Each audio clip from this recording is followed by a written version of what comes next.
तुम्हारा स्वागत है, खुशियों की बस चाहत है।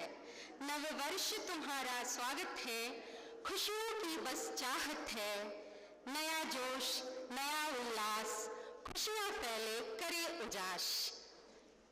इसी के साथ हम अतिथि महोदय व अन्य आदरणीय जनों का स्वागत करते हैं कि वो मंच पर आकर अपना स्थान ग्रहण करें।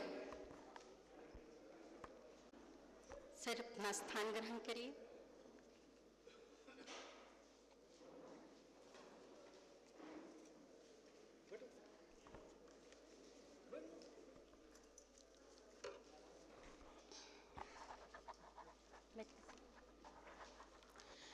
सर्वप्रथम मैं प्रीति यादव आप सभी विद्वज्जनों को सादर प्रणाम करती हूँ। इस मंच पर जो आसीन है वो एक अद्भुत, अनोखे, एक विभूति के रूप में यहाँ पर स्थान ग्रहण किए हुए हैं और इस सभागार में उपस्थित सभी विद्वज्जनों को मेरा हार्दिक हार्दिक अभिनंदन है, स्वागत है और नमस्कार है। सबसे पहले मैं नांदेड़ एजुकेशन सोसाइटी द्वारा अमृत महोत्सव समिति का आयोजन किया गया है, जिसका ज्ञानामृत व्याख्यान माला की उपाधि दी गई है और इसका उद्देश्य ये है कि ज्ञान रूपी जो अमृत होता है, इस जो समिति का आयोजन जो हुआ है वो हर श्रृंखला के रूप में निरंतर आगे बढ़ती रहेगी 26 जून तक। तो सबसे पहले आज की जो श्रृंखला है, सर्वप्रथम श्रृंखला, इसका रसास्वादन करना है, ज्ञान रूपी अमृत व्याख्यान माला। और इस व्याख्यान माला की जो प्रथम कड़ी है वो आदरणीय सीए श्री अनूप शुक्ला सर जी विराजमान है, जिनका अत्यंत ही अनोखा विषय है। अभी वर्तमान युग में उसकी अत्यंत आवश्यकता है। सर्वप्रथम इस व्याख्यान माला को प्रारंभ करने से पूर्व पूजनीय स्वामी रामानंद तीर्थ जी की प्रतिमा का माल्यार्पण करेंगे, उनका हार्दिक अभिनंदन करेंगे। तो मैं मंच पर आसीन सभी आदरणीय जनों को, विद्वज्जनों से मेरा विनम्र निवेदन है कि आप स्वामी जी की प्रतिमा का माल्यार्पण करिए।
स्वामी रामानंद तीर्थ जी की पावन स्मृति को मैं वंदन करता हूँ।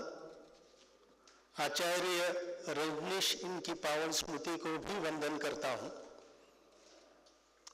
आज की इस संगोष्ठी की प्रस्तावना करने की जिम्मेदारी मुझे सौंपी गई है, उसे निभाने की चेष्टा मैं करता हूँ। आप सभी को मेरा हृदय से प्रणाम, प्रणिपात। आज का ये पहला अवसर है ज्ञान अमृत व्याख्यानमाला जो हमने शुरू की है। वो शुरू करने का कारण है कि हमें ज्ञान को अमृत की तरह फैलाना है, प्रसार करना है, प्रचार करना है। और हमारी संस्था का ये अमृत काल है, अमृत वर्ष है, और इस अमृत काल को हमें अच्छे से निभाना है और हमारे आसपास के संपूर्ण समाज को शिक्षित भी करना है। उस उद्देश्य से हमने ज्ञान अमृत इस व्याख्यानमाला का आयोजन किया है। वैसे तो पहले से हमारे अध्यक्ष माजी खासदार डॉक्टर वेंकटेश जी काब्दे ये ज्ञान गंगा नामक एक व्याख्यानमाला चला रहे हैं, लेकिन मैंने उनसे अनुरोध किया कि कृपया अभी थोड़े दिनों के लिए ज्ञान गंगा को रोकते हैं और ज्ञान अमृत उसको करते हैं। और उन्होंने बड़े खुशी से मुझे सम्मति दी और हमने ये प्रयास किया है। इस कार्यक्रम के लिए जो वक्ता हमको मिले हैं वो हमारे अनुज शुक्ला, चार्टर्ड अकाउंटेंट है, परभणी में अपना चार्टर्ड अकाउंटेंट का व्यवसाय वो बड़ी खूबी से निभाते हैं। परभणी में उनको अटल बिहारी वाजपेयी परभणी का कहा जाता है। उनकी वाणी इतनी मधुर है कि आप सुनकर भाव विभोर हो जाओगे। और ऐसे वक्ता को लाने का मौका हमें मिला है, ये हम हमारा सौभाग्य समझते हैं। उसके साथ ही नांदेड़ के विद्वत चार्टर्ड अकाउंटेंट श्री जयप्रकाश जी फल्लो, जो इस महाविद्यालय के विद्यार्थी रह चुके हैं, उनका वाचन बहुत ही गहरा है और वो भी ओशो के भक्त है। उन्होंने बोधन को 8 दिन का जो उनका सम्मेलन होता है उसमें अपना सहभाग लिया है, इसलिए उनको हमने अध्यक्षता के लिए विनंती की और उन्होंने वो तुरंत स्वीकारी। इसलिए मैं शुरू में ही उनके धन्यवाद यहाँ प्रकट करता हूँ। मुझे भी ओशो का मैंने ज़्यादा कुछ न पढ़ा है न सुना है, लेकिन जब भी कुछ कानों पे गिरता था तो वो आवाज़ मेरे शरीर में घुस रहा है ऐसा मुझे लगता था। इतना वो धीर गंभीर आवाज़, और वो मौका मुझे नहीं मिला। और हम बहुत दिनों से अनूप को मैं बोल रहा था कि आप आइए और हमारे संस्था में आपका भाषण यहाँ पर दीजिए। उन्होंने हाँ कहा था और ये होना था कि अमृत महोत्सव में ही उनका भाषण होना था, इसलिए शायद वक्त लगा और ये मौका हमको मिला है। मैं आशा करता हूँ कि आप सभी को उनके भाषण से एक नया परिचय मिलेगा ओशो का। थोड़ा सा लिख के लाया हूँ, पढ़ के बताता हूँ। आजकल लोग बहुत सारी भौतिक प्रगति और तकनीकी उन्नति के बावजूद मानसिक तनाव और असंतोष महसूस कर रहे हैं। आचार्य रजनीश के विचार ऐसे समय में मददगार हो सकते हैं। ओशो ने जीवन को खुशी और संतुलन के साथ जीने, ध्यान और प्रेम की शक्ति को समझने की बात की थी। वे मानते थे कि जब हम अपने अंदर शांति लाते हैं तभी हम बाहरी दुनिया में भी खुश रह सकते हैं। ओशो का कहना था कि भौतिक चीजों के पीछे भागने के बजाय हमें आत्मबोध और प्रेम को महत्व देना चाहिए। उनका यह संदेश आज भी हमारे जीवन में बहुत जरूरी है, खासकर जब हम मानसिक शांति और संतुलन की तलाश में यहाँ वहाँ भटकते हैं। इस तरह ओशो के विचार आज भी हमें जीवन को सही दिशा में जीने के लिए प्रेरित कर सकते हैं। उनका विचारों का दर्शन हमें यह सिखाता है कि बाहरी सुखों के साथ साथ आंतरिक शांति और संतुलन भी महत्वपूर्ण है। मैं कुछ पंक्तियां मैंने लिखी है, वो आपके सामने सादर कर रहा हूं। भीड़ में अकेला चलता हूं, जो कि ओशो के विचारों को समर्पित है। भीड़ में अकेला चलता हूं पर मैं शांति से भरा हूं। भीड़ में अकेला चलता हूं पर मैं शांति से भरा हूं। खुद को जब मैंने समझा तो जाना कि सारा जहां है मेरा। खुद को जब मैंने समझा तो जाना कि सारा जहां है मेरा। ओशो आपके विचारों से प्रेरित है, जीवन संसार सारा, जीवन संसार सारा। इसी के साथ मैं अपनी वाणी को विराम देता हूं और हमारे मित्र अनूप शुक्ला इनके जो विचार सुनने के लिए यहाँ सभा आए हैं, उनको भी मैं शुभेच्छा देता हूँ। उनके यहाँ पर तहे दिल से शुक्रिया मैं करता हूँ और आगे के कार्यक्रम के लिए मैं प्रीति यादव, प्राध्यापक प्रीति यादव, इनको यहाँ आमंत्रित करता हूँ। मुँह में मीठी बात है और चेहरे पर मुस्कान। मुँह में मीठी बात है और चेहरे पर मुस्कान। ऐसे ही लोग तो हैं हमारे आज के इस कार्यक्रम की शान। सर जी ने बहुत ही अद्भुत तरीके से कहा, ज्ञान गंगा और ज्ञान अमृत महोत्सव। हालांकि दोनों में कुछ भेद नहीं है, गंगा का पर्याय ही अमृत है। गंगा है तो अमृत कहा जाता है कि अगर कोई अपवित्र हो गया तो उसे गंगा जल से छिड़क दो, पवित्र हो जाता है। तो ये बहुत ही मनोरम बात कही सर ने, बहुत ही अच्छी, जो हृदय को छू जाने वाली थी। ठीक है, आज की व्याख्यानमाला की जो प्रथम कड़ी है, इसका विषय है आचार्य रजनीश के विचारों की प्रासंगिकता। आचार्य रजनीश एक दार्शनिक गुरु थे, जिनको ओशो के नाम से भी जाना जाता है। ओशो बहुत ही बड़े तार्किक और दार्शनिक व्यक्ति थे। उनके विचार हमारे मस्तिष्क को कंपित कर देते थे।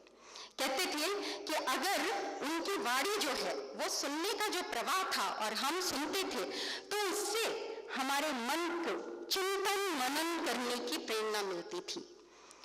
ओशो का एक वक्तव्य है, मैं बहुत छोटी थी तभी मैंने सुना था कि कभी किसी की तरह बनने की कोशिश मत करो, कभी किसी की तरह बनने की कोशिश मत करो, क्योंकि हम अगर बनने की कोशिश करते हैं तो और पीछे हो जाते हैं।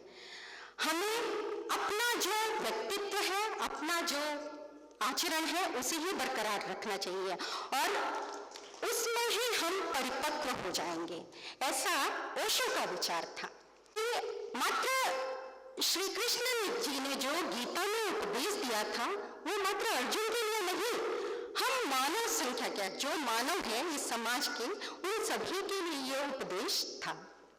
ओशो के विचारों व उनके जीवन के कई पहलुओं से हम साक्षात्कार तो होंगे ही अभी, लेकिन उससे पहले इस व्याख्यान को प्रस्तुत करने के लिए आदरणीय सीए महोदय श्री अनूप जी शुक्ला जी भी यहाँ पर विराजमान हैं।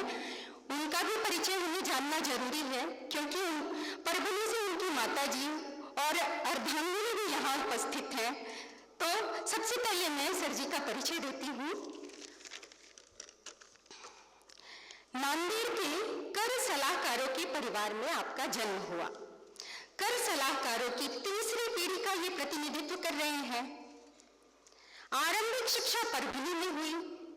विज्ञान शाखा से जूनियर कॉलेज पढ़ने के बाद पुणे विश्वविद्यालय से वाणिज्य स्नातक की पढ़ाई पूर्ण की। साथ ही सनदी लेखाकार, जिसे चार्टर्ड अकाउंटिंग का भी अध्ययन करते रहे।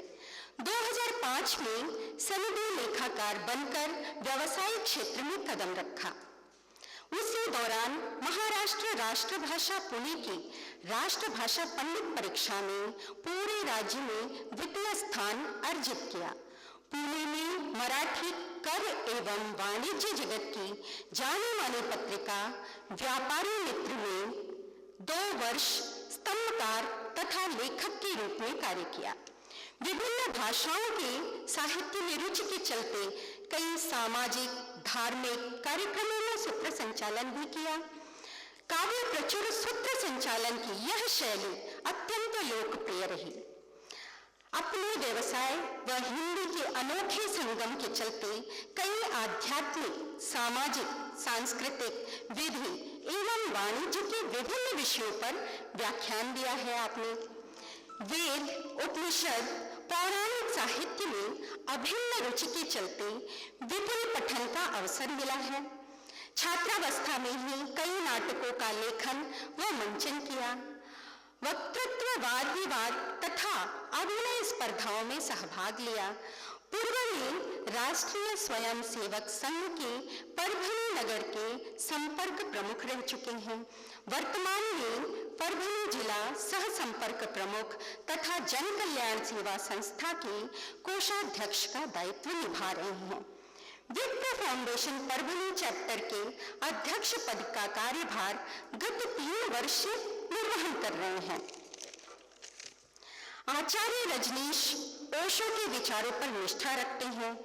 अभी सनदी लेखाकार के रूप में शुक्ला एंड अग्रवाल इस फर्म के साझेदार के रूप में परभनी में व्यवसायरत हैं। यह है इनका एक संक्षिप्त रूप में परिचय।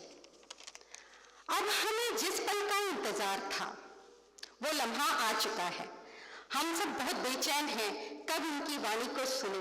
जहां तक कि पाटिल सर जी ने उन्हें एक उद्बोधन भी दे दिया कि परभनी के अटल बिहारी वाजपेयी। तो सीधी सी बात है कि सब बेसब्री से इंतजार कर रहे हैं। आइए करतल ध्वनि से स्वागत करते हैं इस कार्यक्रम के प्रमुख अतिथि महोदय श्री अनंत शुक्ला सर जी का। सर जी से मेरा विनम्र निवेदन है कि सर आइए।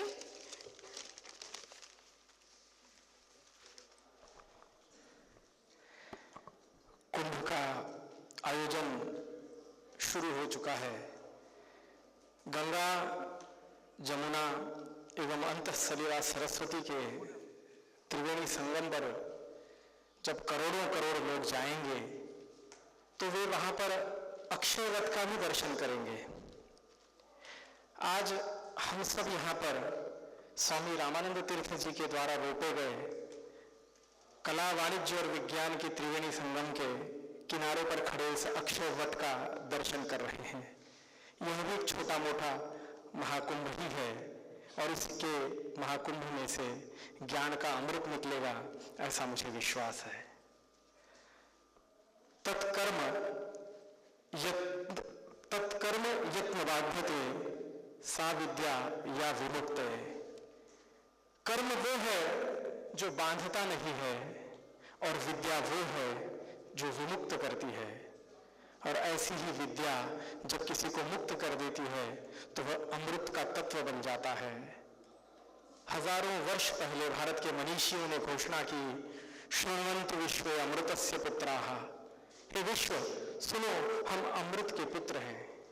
आज ज्ञानामृत की इस व्याख्यान माला में अपनी ओर से कुछ बात रखने का मुझे सौभाग्य मिला। उस संस्था में जिसे स्वयं स्वामी रामानंद तीर्थ जी का पदस्पर्श मिला, आशीर्वाद मिला, और जिस संस्था के गौरवशाली इतिहास को मैं अभी सुन रहा था, समझ रहा था, सभागार में कई गणमान्य अतिथि विराजमान हैं। पिछले वर्ष जनवरी में हमने यहीं पर गुरु गोविंद सिंह जी के जीवन पर कुछ बातें रखी थी। यहाँ पर कई मैं देख रहा हूँ कि ओशो के प्रेमी भी यहाँ उपस्थित हैं। मेरे कुर्ते का रंग आपके रूप से मैच भी कर रहा है। ये रंग एक बार जो चढ़ जाए तो उतरना मुश्किल है। थोड़ा सा मैं प्रसंग बताऊं कि ओशो का और मेरा संपर्क किस तरह से हुआ।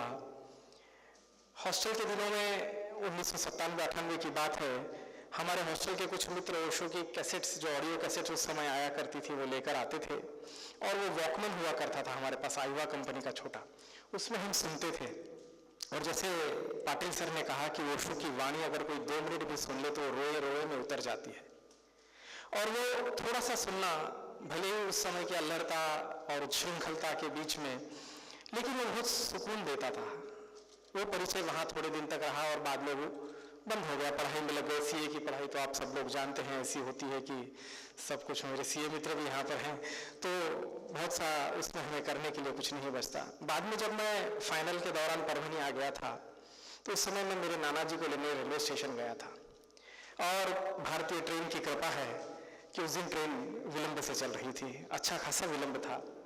और रेलवे स्टेशन पर बुक स्टॉल जो अब विलुप्त होते जा रहे हैं, A.H. व्हीलर के बुक स्टॉल हुआ करते थे, वहाँ पर एक टाइटल था, एक ओंकार सतनाम।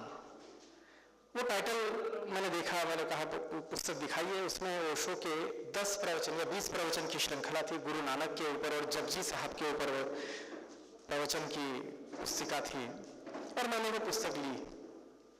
जैसे ही मैं पहला पन्ना पढ़ना शुरू करता हूँ कि गुरु नानक रात में सो नहीं रहे हैं और उनकी माता उनसे कहती है कि नानक सो जाओ, तो वे कहते हैं कि वो पपीहा पीहू पीहू रट रहा है और अपने प्रियतम को पुकार रहा है। जब उसको उसका प्रियतम मिल जाएगा वो चुप हो जाएगा, और जब मुझको मेरा प्रियतम मिल जाएगा मेरी भी खोज बंद हो जाएगी। और वहीं से उस एक पृष्ठ से ही मेरे और ओशो के बीच में, मेरे और आचार्य रजनीश के बीच में जो संबंध हुआ वो आज तक चल रहा है। इतना सुस्पष्ट विचार, इतनी साफ शब्दों में बात रखने की कला मैंने पूरे जीवन में कहीं नहीं देखी।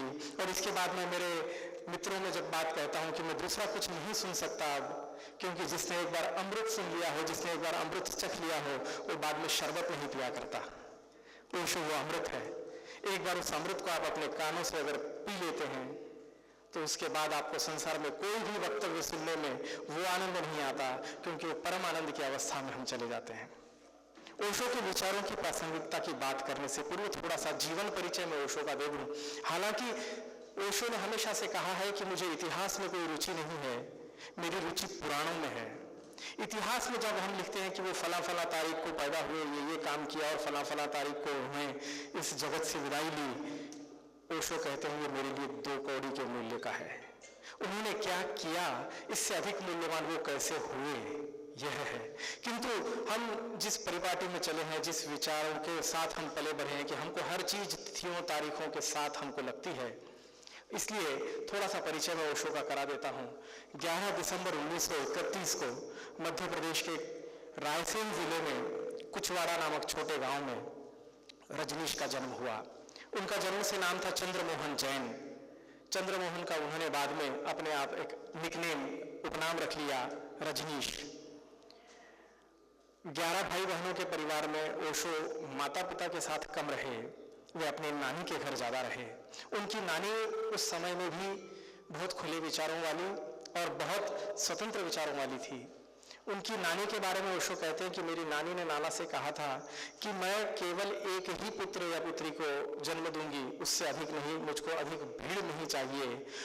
ओशो की नानी उस समय में केवल एक ओशो की माँ को जन्म दिया और कोई भी उनको भाई बहन नहीं थे। ओशो के शुरुआती कुछ दिन अपनी नानी के घर में गुजरे। तेरापंथी जैन परिवार में ओशो का जन्म हुआ। नानी के घर, नाना के घर साधु संतों का, जैन मुनियों का आना होता था। और ओशो के मन में जो जिज्ञासाएं थी वो उनसे पूछते थे। उनके प्रश्नों का उत्तर घर में आए हुए मुनि भी नहीं दे सकते थे, तब उनके नाना नानी डांट कर उनको चुप बैठाया करते थे कि तुम हमारी फजीहत कर देते हो। हम सन्यासियों को, मुनियों को घर पर लेकर के आते हैं आदर के साथ, और तुम अपने प्रश्न पूछ करके देते हो और उनको निरुत्तर कर देते हो। लेकिन सत्य की खोज की अभिप्सा बचपन से ही ओशो के मन में रही। फिर ये गाडरवाड़ा में उनका बचपन गुजरा। गाडरवाड़ा में स्कूल की शिक्षा के समय से ही बड़ा उच्छृंखल और खुला स्वभाव ओशो का था। हर चीज को तर्क की कसौटी पर वो कसते। वहाँ उनका संपर्क मग्गा बाबा से हुआ। मग्गा बाबा एक फक्कड़ बाबा थे, एक मग्गा हाथ में लेकर के चलते थे, उसी मग्गे में जल पीना, उसी में खाना, उसी से नहाना, इसलिए उनका नाम ही मग्गा बाबा था। मग्गा बाबा के बाद उनके जीवन में पागल बाबा आए, और पागल बाबा के अंत में उनके शिष्य मस्तो बाबा। ये 3 बाबाओं को उनके जीवन में बहुत अधिक प्रभाव रहा। ये सारे फक्कड़ और सूफी और फकीरी में जिंदगी व्यापन करने वाले बाबा थे। कोई कथाकार नहीं थे, कोई बड़े पंडित नहीं थे, लेकिन इनके जीवन में इनकी जो होने में एक बात थी वो ओशो को उनके पास लेकर आई। उनके आंखों में जो शांति थी, उनके आसपास जो एक आह्लादपूर्ण सौहार्दपूर्ण वातावरण था, वो ओशो को भा गया, और वहीं से उनकी अंतर यात्रा की जो पड़ाव है वो शुरू हुए। बाद में युवावस्था में जबलपुर में सागर यूनिवर्सिटी से उन्होंने फिलॉसफी में, दर्शन शास्त्र में BA की पढ़ाई पूरी की। उसके बाद दर्शन शास्त्र में MA की पढ़ाई पूरी की। यूनिवर्सिटी में टॉपर रहे, स्वर्ण पदक विजेता रहे, नेशनल लेवल डिबेट चैंपियनशिप में वे अव्वल रहे। उसके बाद उन्होंने जबलपुर यूनिवर्सिटी में ही संस्कृत के और दर्शन शास्त्र के प्रोफेसर के रूप में काम शुरू किया। बताते हैं कि उनके समय लेक्चर इतने अच्छे होते थे, समय का पता नहीं चलता था। छात्र ही नहीं अपितु उनके आसपास के दूसरे प्राध्यापक, प्रोफेसर भी उनकी बात सुनने के लिए आ जाया करते थे, और उनके लेक्चर्स इतने अधिक लोगों को पसंद आते थे कि पूरी की पूरी कक्षाएं भर जाती थी। ये ओशो का ही आज भी जो करिश्मा है कि कल ही कॉलेज शुरू हुए हैं और ये सभागार आज पूरा भरा हुआ है। उनकी बात सुनने के लिए, उनकी बात समझने के लिए लोग रुक जाया करते थे, लेकिन उनकी बात इतनी बेबाक और इतनी स्पष्ट होती थी कि कई बार कॉलेज और यूनिवर्सिटी का प्रशासन उससे मेल नहीं बैठा सकता था। उससे उनको तकलीफें होती थी। सब जगह की अपनी अपनी मजबूरियां होती हैं, अपनी अपनी विशेष व्यवस्थाएं होती हैं। उसके चलते उनको यूनिवर्सिटी ने कहा कि आपका और हमारा साथ यहीं तक है, अब आप यहाँ पर नहीं पढ़ा सकते, क्योंकि ओशो के विचार ऐसे थे कि उन्होंने जैसा उनके मन में आया वैसा ही सबके सामने रखा। बिल्कुल उसे कोई आवरण में ढकने की कोशिश नहीं की। जिस तरह ओशो कहते पूरे नग्न और सत्य विचार में सामने रखूंगा, और वो समाज को उस समय एक्सेप्ट नहीं हुए, स्वीकार्य नहीं हुए, और उन्हें अपनी पढ़ाई की जो काम वो करते थे वो छोड़ना पड़ा। इसके बाद ओशो अपने जीवन में 1971 से 1974 तक मुंबई रहे। उसके बाद पुणे में आश्रम की स्थापना 1974 से 1981 तक पुणे रहे। पुणे से बाद उन्होंने जब विश्व भर में अपना काम प्रसारित करने के लिए अमेरिका के लिए गए, और अमेरिका में फिर वहाँ पर रजनीशपुरम की स्थापना हुई। रजनीशपुरम एक छोटा सा स्वायत्त देश की तरह उन्होंने बसा लिया था। उस रजनीशपुरम में ओशो के अनुयायियों ने खुद की डाक सेवा, खुद की बिजली कंपनी, खुद की एयरलाइंस, सारा खुद का वहाँ पर एक नगर बसा लिया, एक पूरा राष्ट्र की तरह से बसा लिया। फिर वहाँ की भी सरकारों को अड़चन होने लगी, धर्म के ठेकेदारों को अड़चनें होने लगी, जो ढांचागत सुविधा में धर्म बने हैं। ओशो रोज अपनी वाणी से उनके ऊपर चोट किया करते, और धर्म सत्ता ने राज्य सत्ता के साथ मिलकर ओशो को वहाँ से हटने के लिए मजबूर कर दिया। इसकी बहुत सारी बातें वहाँ पर हुई। ओशो के ऊपर अलग अलग तरह के आरोप लगाए गए, अलग अलग आरोपों में उनको गिरफ्तार किया गया, और मात्र 16 दिनों में 21 जेलों में उनको बंद किया गया। एक देश से दूसरे देश ले जाया करते थे।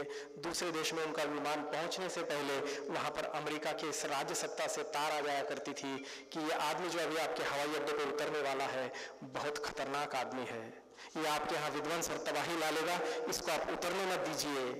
उरुग्वे की सरकार इतनी चेतावनी के बावजूद भी ओशो को उतारने के लिए तैयार हो गई थी, उनको वहाँ की नागरिकता देने के लिए तैयार हो गई थी। उरुग्वे अगले दिन ओशो को नागरिकता देना है, और पहली रात उनको एक तार आ जाती है कि यदि आप ओशो को अपने देश में उतरने के लिए अनुमति देते हैं तो हमने आपको जो कर्ज अनियमित काल के लिए दिया था वो हम तुरंत आपसे मांग लेंगे और आगे भविष्य में हम आपको कोई कर्जा नहीं देंगे। धर्म सत्ता, राज सत्ता और अर्थ सत्ता ने मिलकर उरुग्वे को मजबूर कर दिया कि वे ओशो को प्लेन से पांव नीचे भी नहीं रखने देंगे और वहां से पूरा घूमते घामते आखिर ओशो को 1985 में पुनः भारत आना पड़ा। 85 से 90 के समय में वे पुणे के आश्रम में जो कोरेगांव पार्क में स्थित है वहां पर वे रहे। लेकिन कहा जाता है कि अमेरिका में जेलों में रहने के दौरान उन्हें हीलियम नामक धीमा जहर दिया गया जिससे उनकी शरीर धीरे धीरे क्षति होता रहा, क्षत विक्षत होता रहा और अंतिम समय 1990 में 19 जनवरी को 1990 में उन्होंने अंतिम सांस ली। ओशो की समाधि पुणे में जो है वहां पर लिखा है never born never died only visited this planet earth between 11th December 1931 to 19th January 1990। Osho कहते हैं कि ये मेरा पहला जन्म नहीं है, कई जन्मों की यात्रा है और मैं केवल इस जन्म में यहाँ पर आया हूँ। ओशो के जीवन के बारे में हम जितना जान लें ये काफ़ी है। ओशो के विचार आज हमको इसलिए जानना जरूरी है क्योंकि आज के जीवन में हम साइंस महाविद्यालय के इस सभागार में हैं, आजू बाजू मुझे सभी साइंटिस्ट के चित्र दिखाई देते हैं। ओशो यही बिल्कुल मानते थे कि धर्म और विज्ञान एक साथ होना चाहिए। ओशो ने अपने दर्शन में कहा कि पूर्व धर्म के अति में गया, पूर्व यानी भारत और भारत के आसपास का भाग धर्म के अति में गया और इन्होंने कर्म को नहीं माना, विज्ञान को कम लेखा, इसलिए पूर्व की दुर्गति ये हुई। और पश्चिम केवल विज्ञान के आधार पर गया, केवल भौतिक सुख सुविधाओं के आधार पर गया, केवल प्रकृति से लड़ने के बीच में गया, उसने धर्म का साथ नहीं दिया, इसलिए पश्चिम की अधोगति है।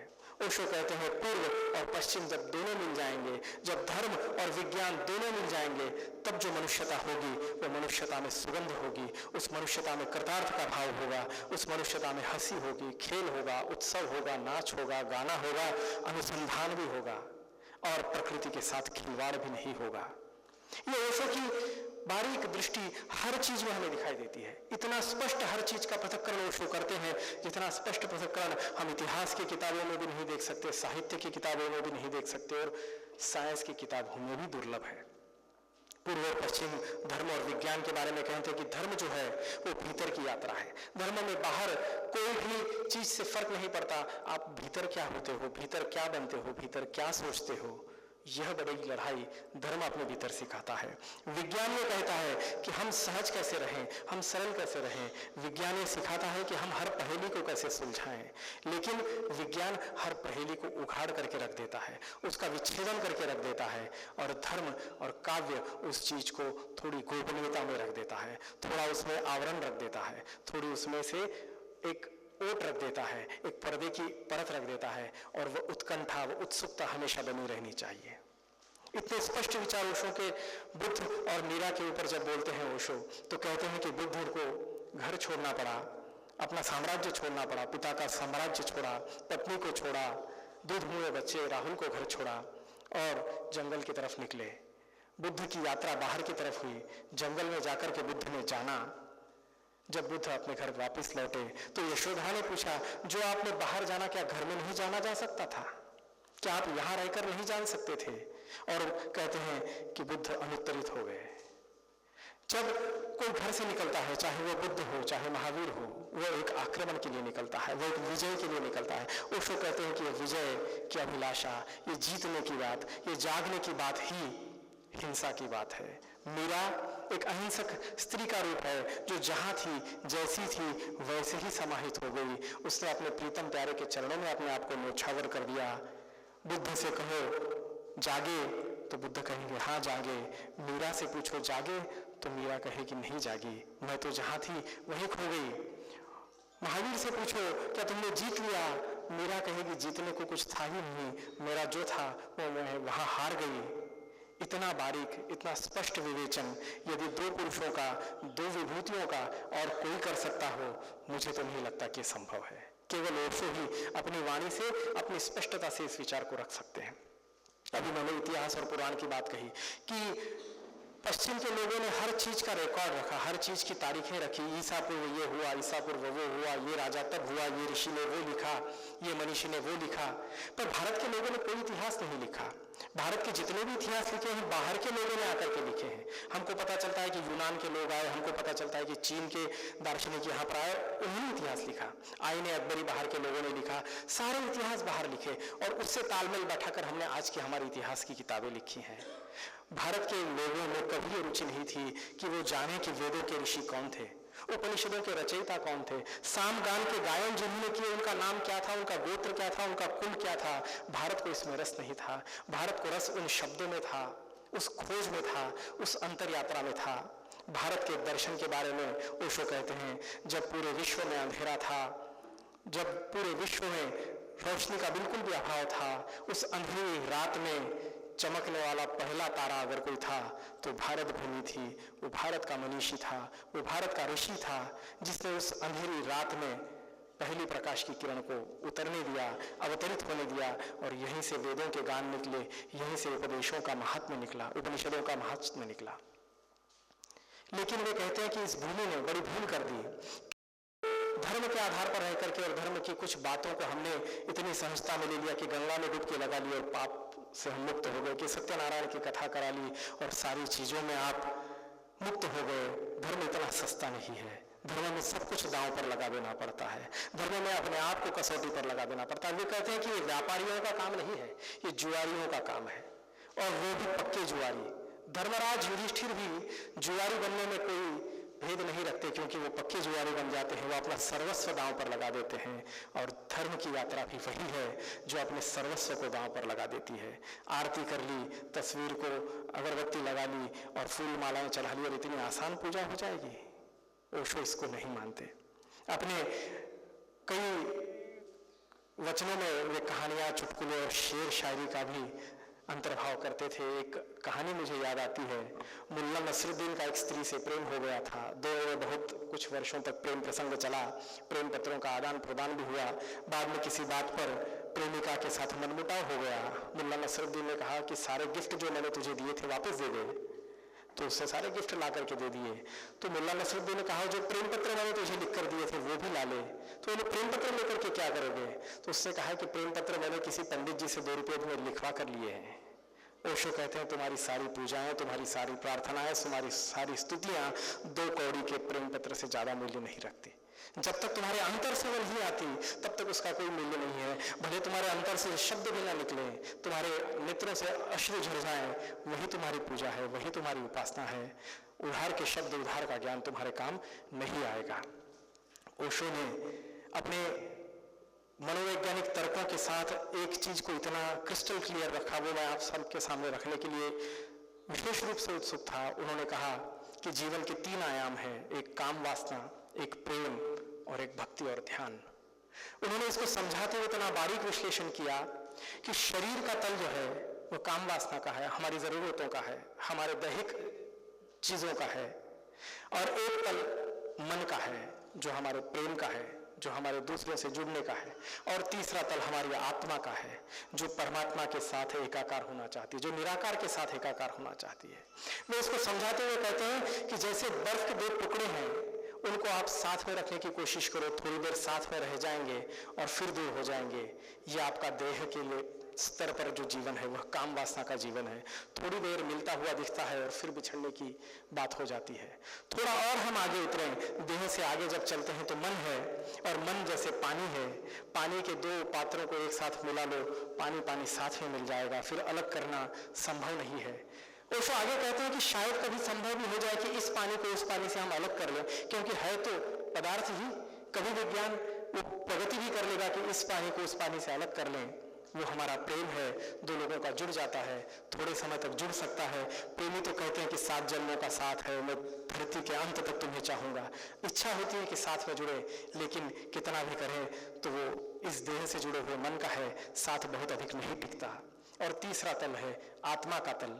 आत्मा का जब उसके भीतर में करुणा उतरती है बुद्ध की तरह, जब उसके भीतर में शांति उतरती है महावीर की तरह, जब उसके भीतर में भक्ति उतरती है मीरा की तरह, तो वह देह की जो आत्मा है वह परमात्मा से एकाकार होना चाहती है, निराकार से मिलना चाहती है। ये तीसरा स्तर है, जब पानी की भाप बन करके आप पूरे आकाश में उड़ जाओ और उस भाप को बाद में कोई वापस नहीं ला सकता। ये तल है, बर्फ का तल, पानी का तल और बाफ का तल। दूसरा दृष्टांत ओशो देते हैं कि जैसे समझो ये शरीर, ये हमारी वासनाएं या हमारे जीवन का दैहिक स्वभाव ये कीचड़ है, लेकिन कीचड़ से घृणा मत करना, कीचड़ को नकार मत देना, क्योंकि इसी कीचड़ से प्रेम का कमल एक दिन खिलेगा। सारे कमल कीचड़ में ही खिलते हैं, इस देह से ही प्रेम के लिए तुम तैयार होगे। और अगर तुमने कीचड़ को नकार दिया तो कमल से हाथ धो लोगे, वो तो मन की बात हो गई। और अगर आप कमल से भी हाथ धो लोगे तो जो सुगंध उससे उठती है वो आत्मा की सुगंध है, आप आत्मा की सुगंध को भी नकार दोगे। 3 तल, कीचड़, कमल और सुवास। तीसरा वे कहते हैं कि जैसे तुम्हारा घर बंद है, दरवाजे खिड़कियां आपने सब बंद कर ली हैं, कहीं से भी रोशनी नहीं आती, कहीं से भी हवा नहीं आती, वो आपका रिजिडनेस, वो आपका देह है। आपने थोड़ी सी खिड़कियां खोल दी, कबाड़ खोल दिए, बाहर से सूर्य की रोशनी आ रही है, हवाएं आ रही है, वो आपका प्रेम है। आप थोड़े तरल हुए, थोड़े और खुले और आपने सबको अंगीकार किया, वो प्रेम है। लेकिन जब आप अपने घर से बाहर निकल जाओ, खुले आकाश के नीचे, और वहाँ पक्षियों की चहचहाट है, वहाँ खुली हवा है, वहाँ कोई रोक टोक नहीं है, वहाँ तुम और हवा एक ही हो गए, वो तुम्हारी आत्मा का तल है। एक एक पायदान, एक एक चीज को इतना स्पष्टता से और कोई नहीं बता सकता जितनी स्पष्टता से ओशो कहते हैं। वो कहते हैं कि देह का तल क्षण भर है, क्षणभंगुर है, थोड़ी सी देर में देह से अलग हो जाएगा। मन का तल है, थोड़ा अधिक चलेगा, थोड़ा ज्यादा चलेगा, लेकिन उसकी भी एक सीमा है। लेकिन जो अंतरात्मा का तल है, जो परमात्मा से मिलने का तल है, वो जो निराकार में एकाकार होने का तल है, वो एक बार गए तो फिर वापस आना नहीं है। और उसी को भारत की संस्कृति ने अमृत की संज्ञा दी है, मोक्ष की संज्ञा दी है, निर्वाण की संज्ञा दी है। यही हमारे सारे पुरुषों ने कहा, यही कबीर ने कहा, यही नानक ने कहा, यही रैदास ने कहा, यही मीरा ने कहा, यही बुद्ध ने कहा, यही महावीर ने कहा, यही जरतुस्त्र ने कहा, यही कृष्ण ने कहा। हर एक के ऊपर ओशो ने बोला है। ओशो जिन जिन पर बोले हैं, हमने उनके नाम भी नहीं सुने होंगे। हमने दादू का नाम नहीं सुना होगा, हमने पलटू का नाम नहीं सुना होगा, हमने सहजोबाई का नाम नहीं सुना, हमने रज्जत का नाम नहीं सुना। हमने नानक, कबीर, ओशो के द्वारा ही समझे हैं। गोरखनाथ, जो गोरखपीठ आज गोरखपुर में है, उनके ऊपर ओशो ने बहुत सारा प्रवचन कहा है। अष्टावक्र की महागीता, उपनिषद, महावीर, बुद्ध, ताओ, ज़ेन, जरतुस्त्र, जीसस, मोहम्मद, हर विषय पर ओशो ने कहा है। लेकिन उन्होंने एक कहा कि जो बात उनमें थी वो उनकी लिखी हुई किताबों में नहीं है। आप धर्म ग्रंथों को किताब मानकर चलिए, धर्म ग्रंथों को आप जीवन का आधार बनाकर मत चलिए। वे किताबों के रूप में पूजनीय है, पठनीय है, लेकिन उनका एक संप्रदाय मत बनाओ। इसलिए ओशो ने, बहुत से लोग कहते हैं कि ओशो के विचारों में कंफ्यूजन हमको दिखाई देता। आज वो कहते हैं कि ध्यान बड़ा है, कल वो कहते हैं कि प्रेम बड़ा है, परसों कहते हैं कि भक्ति बड़ी है। ओशो कहते हैं कि मैं जो आज कह रहा हूँ कल ठीक इसके विपरीत बोलूंगा, जो कल बोल रहा हूँ ठीक उसके विपरीत परसों बोलूंगा, और जो परसों बोल रहा हूँ आने वाले भविष्य में उसका भी खंडन करूंगा। क्योंकि अगर मैंने आपको एक सीधी लकीर खींच दी कि ये है, आप उसके पीछे चलने लग जाओगे और मेरे नाम का भी एक संप्रदाय चला लोगे। इसलिए ओशो ने हर चीज को काटते गया। जैसे उपनिषदों ने हर चीज में नेति नेति नेति कहा, परमात्मा ये है, ये भी नहीं है, परमात्मा वो है, वो भी नहीं है, परमात्मा ये भी नहीं है। इन सबसे अलग जो है वह परमात्मा है। वही ताओ कहते हैं कि उसका नाम नहीं है। अगर आपको कुछ कहना है तो मैं ताओ नाम दे देता हूँ। ताओ शब्द का कोई अर्थ नहीं है। उन्होंने कहा तुम्हारे हाथ में एक झुंझुना पकड़ाना है, इसलिए मैं झुंझुना आपके हाथ में पकड़ाता हूँ, उसका नाम ताओ है।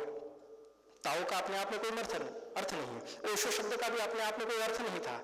उस अर्थ को हमने बाद में लोगों ने उस पर आरोपित किया कि ओशन की तरह है वगैरह है, लेकिन वो भी एक इस प्रकार से है कि उसका कोई अर्थ नहीं है। ओशो कहते हैं मेरी बात सुनने के लिए अगर तुम आते हो तो मत आना, मेरे शब्दों के बीच में जो मौन है उसे सुनने के लिए आना। मेरे शब्द 2 कौड़ी के हैं, ठीक उसी तरह जिस तरह मुल्ला नसरुद्दीन के पत्र 2 कौड़ी के थे, ठीक उसी तरह जिस तरह तुम्हारे धर्म ग्रंथ 2 कौड़ी के हो जाते तुम्हारे हाथों में आते आते, क्योंकि तुम बेहोशी में उसको पढ़ते हो, बेहोशी में उसको समझते हो। अगर तुम जाग करके पढ़ोगे तो तुम्हारे बच्चे की तुतलाहट वाले बोल भी परमात्मा तक पहुंच जाएंगे, और बिना जागे अगर पढ़ोगे तो तुम्हारे उपनिषद, तुम्हारी गीता, तुम्हारे बाइबल और तुम्हारे कुरान भी भगवान तक नहीं पहुंचेंगे। तुम्हारी पुकार एक दिखावा भर रह जाएगी। ये बात ओशो अपने हर बात में कहते थे। मेरी बातों को भी सिरे से नकार देना, और अंतिम तुम्हारे जीवन की बाधा मैं रहूंगा, मुझे भी तुमको छोड़ना होगा और आगे की यात्रा अकेली करनी है। जैसे अभी पाटिल साहब ने कहा कि मैं संसार में अकेला हूँ। वे कहते हैं गुरु तुम्हारा आखिरी सहारा है, लेकिन उस आखिरी सहारे पे भी अटक मत जाना। उस आखिरी सहारे से भी तुमको हाथ झटकना होगा और आगे की यात्रा अकेले करनी है। ये बात इतनी दृढ़ता से और कोई नहीं कहता। हम इतने सारे पंडितों, पुरोहितों को, मौलवियों को देखते हैं, उनके हाथ में आशीर्वाद के फोटो बहुत जगह आपको दिख जाते हैं, 2-4 कथा कर लेते हैं, सबको आशीर्वाद देने लग जाते हैं, तुम्हारे घर बच्चा नहीं हुआ, बच्चा हो जाएगा, तुम चुनाव में लड़ना है, जीत जाओगे। ओशो की एक भी तस्वीर, एक भी वीडियो आपको ऐसी नहीं दिखती कि ओशो हाथ से आशीर्वाद दे रहे हैं। उनके आपको दिखेंगे तो प्रणाम करते हुए चित्र ही दिखेंगे। ओशो के पास लोग आते थे कि हमारे ये जीजाजी है, चुनाव लड़ रहे हैं, ओशो कहते जल्दी से हार जाओ। लोग कहते ये क्या बात हुई, हारने की बात कहते हो, मतलब इस लड़ाई में लगे रहोगे जिंदगी भर, एक के बाद एक पद और प्रतिष्ठा के दौर में लगोगे और जीवन ऐसे गंवाओगे, हार जाओगे, जमीन पे आ जाओगे और काम में लग जाओगे। ओशो के पास फिर कोई आशीर्वाद मांगने नहीं आया। ओशो के साथ में जो लोग हुआ करते थे उनमें सरदार खुशवंत सिंह थे, उनमें सूर्यकांत त्रिपाठी निराला थे, उनमें संगीतज्ञ थे, उनमें नर्तक थे, उनमें फिल्म जगत की हस्तियां थी जो उनको बोलने के लिए अलग अलग चुटकुले, शेर, कहानियां दिया करते थे और ओशो अपने प्रवचनों में उनको ला करके उसके द्वारा अपनी बात कितनी सटीकता से रखते थे उसके कुछ उदाहरण यहाँ पर लेकर आया हूँ। एक सम्राट के दरबार में एक प्रधान था, बहुत प्रीतिकर दोनों का स्वभाव था, एक दूसरे से उनकी कंपेटिबिलिटी बहुत अच्छी थी और दोनों में बहुत अच्छी एक पद के अलावा भी एक मैत्री थी, एक प्रेम का भाव था और कई सालों से उनका वो दोनों का एक दूसरे के प्रति लगाव था। और वे एक बार शिकार के लिए जंगल में गए। जंगल में एक पेड़ पर उन्होंने नया फल देखा, इसके पहले उन्होंने कभी वो फल देखा नहीं था, कभी चखा नहीं था। तो प्रधान ने कहा लाइए मैं तोड़ता हूँ, और उससे उसकी एक फांक निकाली और खाई और दूसरी फांक भी ले ली, तीसरी भी ले ली। वो राजा कहा ये बात क्या है, एक तो मुझे दो। बोले नहीं, इतना अनुपम फल है कि मैं इसको आपको दे ही नहीं सकता, पूरा फल मैं खा लूंगा। राजा कहता है क्या बात है, इससे पहले तुमने आज तक कभी नहीं किया, मुझे एक फांक तो चखनी है। आखिरी एक फांक बची थी, वो खाई और उसका मुंह कड़वा हो गया। वो फल बहुत कड़वा था, जंगली फल था। उसने कहा पढ़ने में कड़वा फल है और कुछ स्वाद लिए खा रहा है। तो उसने कहा जिन हाथों से इतने मीठे फल मैंने पूरी जिंदगी खाए, उस हाथ से एक कड़वा फल खा लूं तो क्या बात है। उसका कैसी शिकायत, उसका कैसा मैं आपसे शिकायत करूं कि कड़वा फल कैसे आ गया। मेरे लिए तो वो हजारों मीठे फल जो आपने दिए हैं वो उसी की स्मृति काफी है। ये हमको सिखाती है कि हम दिन भर, जीवन भर परमात्मा से शिकायतें ही करते हैं, मुझे ये क्यों कर दिया, मुझे वो क्यों नहीं किया, मेरे घर ये क्यों नहीं हुआ, मेरे घर वो क्यों नहीं हुआ। हमने कभी धन्यवाद तो नहीं दिया। इतने हजारों हाथ से परमात्मा तुम्हें एक एक सांस दे रहा है, रक्त का एक एक कण दे रहा है, जीवन का एक एक क्षण दे रहा है, और तुम कभी धन्यवाद से नहीं भरते। और लेकिन कहीं छोटी ऊंच नीच हो जाए तो परमात्मा के होने पर प्रश्न चिन्ह खड़े कर देते हो। एक प्रसंग में वे कहते हैं कि एक वकील साहब थे, बड़े हाईकोर्ट, सुप्रीम कोर्ट के विख्यात वकील साहब थे। जब भी कोर्ट में जिरह करने जाते तो अनायास ही उनका हाथ कोर्ट के बटन पर चला जाता और वे जिरह करते करते कोर्ट के बटन को घुमाने लगते, और उस बटन से क्या संबंध था पता नहीं, उनकी प्रज्ञा भी चलने लगती, उनकी जिरह भी अच्छी हो जाती और केस में सफलता हो जाती।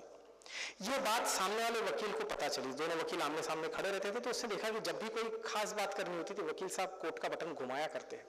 उसने उनके लॉन्ड्री वाले से बात कर ली और अगली बार जब वो कोर्ट लॉन्ड्री में धुलने के लिए आया तो उस बटन को कटवा लिया सामने वाले वकील ने, और मामला अगली कोई तारीख पर कोर्ट के सामने पेश हुआ। वकील साहब जिरह करने खड़े हुए, जिरह करके देखते हैं तो कोर्ट का बटन नदारद है, और वे कहते हैं कि उस वकील ने कहा उस कोर्ट के बटन के होने से मुझे कभी कोई लाभ हुआ हो कि नहीं पता, मैं पूरी जिंदगी में पहला मुकदमा उस बटन के न होने की वजह से हारा हूं। ओशो कहते हैं ये तुम्हारी आदतें हैं, सिगरेट पीने की हो, चाहे मदिरा पान की हो, चाहे कोई भी आदत हो, ये तुम्हारी आदतें तुम्हारे होने में कोई कसर है या नहीं है, लेकिन तुम्हारे असफलता में उनका हाथ है। और इन आदतों को अगर तुम स्वामी बने रहो तो कोई आदत बुरी नहीं है। ओशो ने कभी अपने अनुयायी से नहीं कहा कि आप मांस न खाइए, आप मदिरा न खाइए। उन्होंने कहा आप जानो, समझो मांस को क्यों खा रहे हो, मदिरा को क्यों पी रहे हो, और उसके स्वामी अगर तुम बन सको तो वो आदत मेरे लिए योग्य है। अगर आदत तुम्हारी स्वामी बन जाती है तो फिर वो चाय की हो या माला जपने की हो या व्रत की हो या एकादशी की हो या पाठ की हो या 5 वक्त के नमाज की हो, वो आदत तुम्हारी स्वामी बन गई है, वो तुम्हारे ऊपर मालकियत का दावा करती है। मेरे लिए वो आदत सब एक जैसी है। एक और किस्सा ओशो के वाणी में आता है कि एक मछुआरा सुबह सवेरे मछलियां पकड़ने के लिए तालाब के किनारे गया। अंधेरा था, भोर अभी हुई नहीं थी, सूरज उगने में समय था, जल्दी ही घर से निकल गया। तो उसने सोचा कि क्या करूं, इतनी देर बैठा हूं, वहां पर कंकड़ों का ढेर था। अंधेरे में उसने एक कंकड़ को लेकर टाइम पास के लिए पानी में फेंकना शुरू किया। वो कंकड़ फेंकते रहा, थोड़ा सा दिन का धुंधल का उतरा और थोड़ी सी रोशनी हुई, उसके हाथ में आखिरी कंकड़ था और उस रोशनी में उसने देखा कि वो कंकड़ जगमगा रहा है।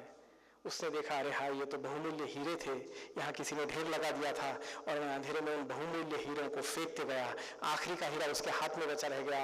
वो छाती पीटने लगा, मुझे पीढ़ियों की दौलत यहाँ मिल रही थी, पीढ़ियों का मुझे यहाँ सौभाग्य मिल रहा था और मैंने उसे खो दिया। जब आखिरी हीरा उसके हाथ में रहा तब पछतावे से भरा। ओशो कहते हैं हम जीवन का यही तो कर रहे हैं। जीवन में इतने क्षण हमें मिले, इतने उत्सव के आयोजन हमें कर सकते थे, इतने क्षण हम प्रेम कर सकते थे, परमात्मा को धन्यवाद दे सकते थे, हमने उन क्षणों को बहा दिया, व्यर्थ कर दिया। और जब वृद्धावस्था में आखिरी के कुछ क्षण हमारे हाथ में बचते हैं तो हम सोच लेते कि हम परमात्मा का गुणगान कर लेंगे और हम परमात्मा को पालेंगे। इतना सस्ता सौदा नहीं है, इतना सस्ता ये आयोजन नहीं है। ओशो कहते हैं कि हमें हर पल में, वो कहते हैं कि यहूदियों की एक किताब है, वो कहती है कि परमात्मा इतना बड़ा है कि वो तुम्हारे पापों का हिसाब ही नहीं रखता। बहुत बड़ा दिल है उसका, वो तुम्हारे पापों का हिसाब ही नहीं रखता, तुम्हारी गलतियों को भूल जाता है। वो हिसाब इसका रखता है कि तुम्हें जीवन में इतने अवसर दिए उत्सव मनाने के, तुम्हें जीवन में इतने अवसर दिए आनंदित होने के, तुम्हें जीवन में इतने अवसर दिए प्रेम की गंगा बहाने के, तुम्हें जीवन में इतने अवसर दिए परमात्मा का धन्यवाद और साधुवाद करने के, और तुमने उन अवसरों में कितने अवसरों को खोया, इसका हिसाब परमात्मा रखता है। ओशो कहते हैं कि मेरे लिए परमात्मा वही है जो हंसता, नाचता, खेलता, गाता है। ओशो अपने प्रवचनों में कृष्ण की जब बात करते हैं तो बहुत मधुरता से करते हैं, हर एक बात ही मधुरता से करते हैं। लेकिन थोड़ा सा आपको परिचय हो जाए ओशो किस तरह से बोलते थे और उसको लिखा जाता था, एक थोड़ा सा मैं 2 मिनट का आपको एक ओशो का प्रवचन उद्धृत करता हूँ। कृष्ण है अकेले जिनमें रस है और रास है, जिनमें रहस्य है, सौंदर्य है, श्रृंगार है। जीवन की बड़ी गरिमा महिमा कृष्ण में प्रकट हुई है। सब रंगों में, सब कलाओं में जीवन कृष्ण में प्रकट हुआ है। होरी खेलते हैं गिरधारी, मुरली चंग बाजत डफन यारो, संगत जुवती व्रजनारी, चंदन केसर छिड़कत मोहन अपने हाथ बिहारी। ऐसा चंदन और केसर छिड़कता हुआ परमात्मा पृथ्वी पर कहीं नहीं किसी ने कल्पना भी नहीं की है। भरी भरी मुठी गुलाल लाल चहु देत सवन पे डारी, यह रसमुक्त दशा, यह समाधि, यह जीवन के साथ अविरोध। भक्त के लिए कृष्ण के अतिरिक्त कोई और उपाय नहीं है। भक्त बुद्धि के पास नहीं जा सकता, वहां मुरली नहीं बजती, चंग नहीं बजता, डफ नहीं बजता, वहां ध्यान ही बैठ सकता है चुपचाप, मगर प्रेमी क्या करे। भक्त क्राइस्ट के पास भी नहीं जा सकता, वहां करुणा है, अपार करुणा, बलिदान है, महान, जगत के लिए अपने को समर्पित करने की बड़ी कुर्बानी है, मगर उदासी है, सन्नाटा है। चंदन केसर वहां कोई नहीं छिड़कता, वहां चंदन केसर की सुगंध नहीं, और कोई नहीं है कि गुलाल फेंक दे, और कोई नहीं है जो तुम्हें गैरिक रंग में रंग दे।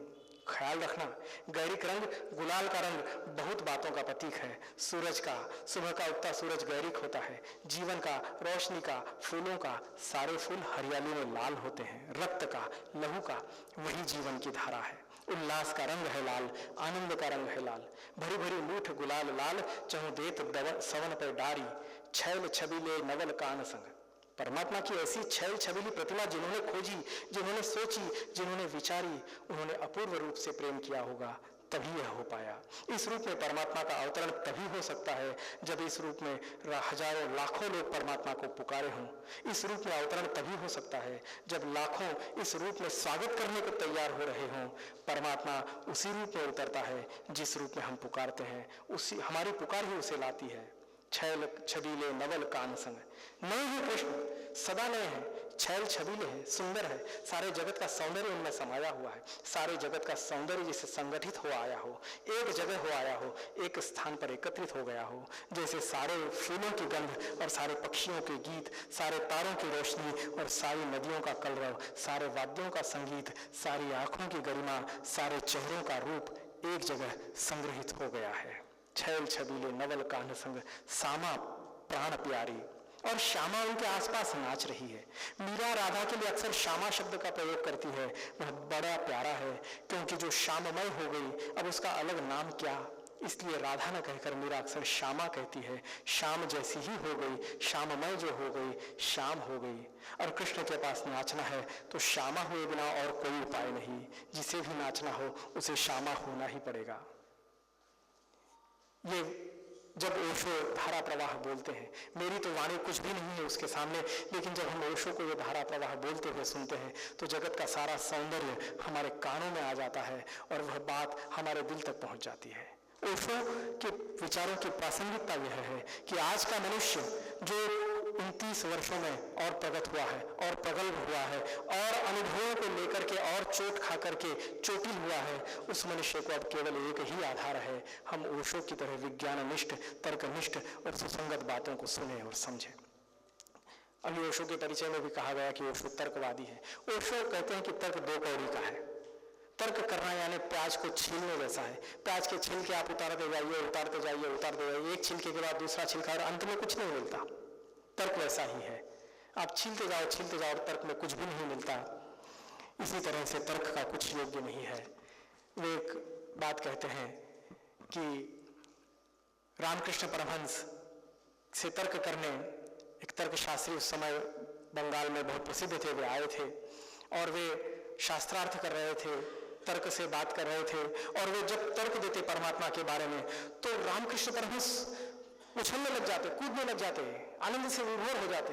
वो तर्कशास्त्री समझाए पागल व्यक्ति है, मैं यहाँ तर्क की बात कर रहा हूँ, परमात्मा की बात कर रहा हूँ, शास्त्रों की बात कर रहा हूँ, ये उछल रहा है, नाच रहा है, झूम रहा है, कभी आता है उनके गले में हाथ डाल देता है, कभी उनके पांव पकड़ लेता है, कभी उन्हें चूम लेता है। जब बात बहुत चली तो वो बोलते कर क्या रहे हो रामकृष्ण, मैं तो आपको परमहंस समझा और आप तो भोले भुलक्कड़ दिखते हो। तो उससे कहा कि जब तुम इतने अच्छे तर्क रखते हो, इतनी अच्छी बात करते हो, तो मुझे लगता है कि जिसने तुमसे ये बुलवाया वो कितना महान होगा। तुम्हारे तर्कों को सुनकर मुझे परमात्मा की याद आती, इसलिए मैं उछलता हूँ कि जब वो व्यक्ति इतने सुंदर तर्क करता है तो उनके भीतर पीछे जो परमात्मा है वो कितना सुंदर होगा। ओशो कहते हैं मेरे तर्क का कोई मूल्य नहीं, मेरे शब्दों का कोई मूल्य नहीं, मेरे शब्दों के बीच में जो मौन है उसका मूल्य है। ओशो ने अपने जीवन में 112 ध्यान की विधियों का पेटेंट करवाया। आज की मनुष्यता के लिए ध्यान किस प्रकार होना चाहिए, आज का मनुष्य किन किन कठिनाइयों से गुजर करके ध्यान कर सकता है, उसका चिंतन महन अनेक प्रयोगों के बाद ओशो ने किया और अपनी ध्यान की अलग अलग विधियां उन्होंने बनाई है। आप जब पुणे के ध्यान शिविरों में जाते हैं, आप जब पुणे के ओशो कम्यून में जाते हैं, देश भर में, दुनिया भर में जो ओशो के ध्यान केंद्र चलते हैं उनमें अलग अलग समय पर अलग अलग ध्यान होते हैं। सुबह में सक्रिय ध्यान है, कुंडलिनी जागरण का ध्यान है, नाद ब्रह्म मेडिटेशन है, अलग अलग ध्यान की विधियां हैं जो आज की मनुष्यता को, आज के लोगों को ध्यान में रख करके उन्होंने ईजाद की हैं और पूरी मनुष्यता उससे फल फूल रही है। पूरी मनुष्यता वहां पर अपने आप को गौरवान्वित होते हुए देखती है। धर्म ग्रंथों का और धर्मों का जो खोखलापन और जो ढांचागत व्यवस्था धर्मों की बनी है उस पर कड़ा प्रहार ओशो ने किया। एक प्रसंग में ओशो कहते हैं कि नानक के जीवन में, नानक एक नवाब के घर मेहमान थे।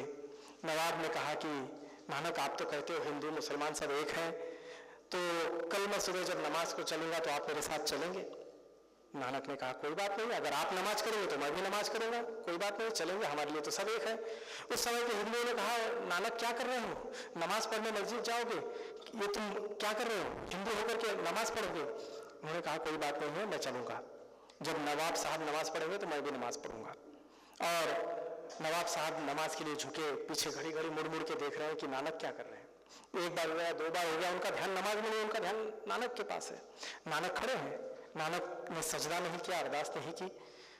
जैसे तैसे नमाज पूरी हुई, नवाब साहब ने कहा कि नानक मैं तो समझता था तुम बड़े अच्छे व्यक्ति हो, लेकिन तुम तो झूठ हो, फरेबी हो। तुमने कहा कि तुम नमाज पढ़ोगे और यहाँ तो तुम हिले भी नहीं जगह से, सजदा भी नहीं किया। नानक कहते हैं मेरे शब्द याद रखना, मैंने कहा था अगर तुम नमाज पढ़ोगे तो मैं भी नमाज पढ़ूंगा। और मैं देख रहा था तुम तो यहाँ पर नहीं थे, तुम काबुल में घोड़े खरीद रहे थे।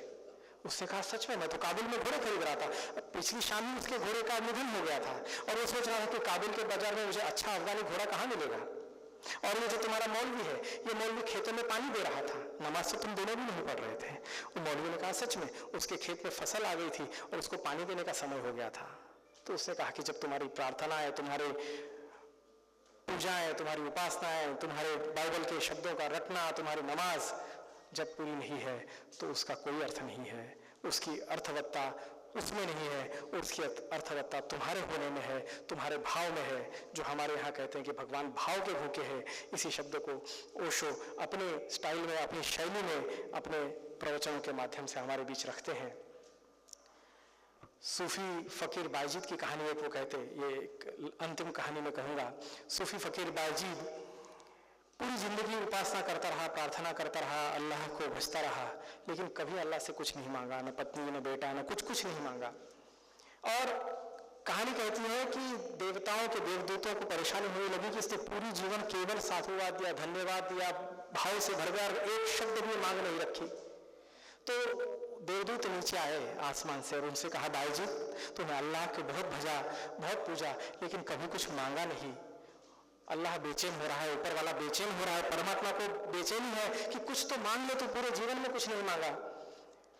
बायजीद कहता है, मैं तो कुछ नहीं मांगूंगा, लेकिन अगर ऊपर वाला बेचैन हो रहा है तो एक चीज मैं मांगूंगा। देवदूत खुश हुए कि चलो, बायजीद कुछ मांगने को तो तैयार हुआ। बायजीद ने कहा कि इतना ही मांगूंगा कि मैं कभी मांगू नहीं कुछ, परमात्मा से मेरी कभी मांग ही नहीं उठे, इतनी बस मेरी दुआ है, इतनी दुआ कबूल कर लीजिए।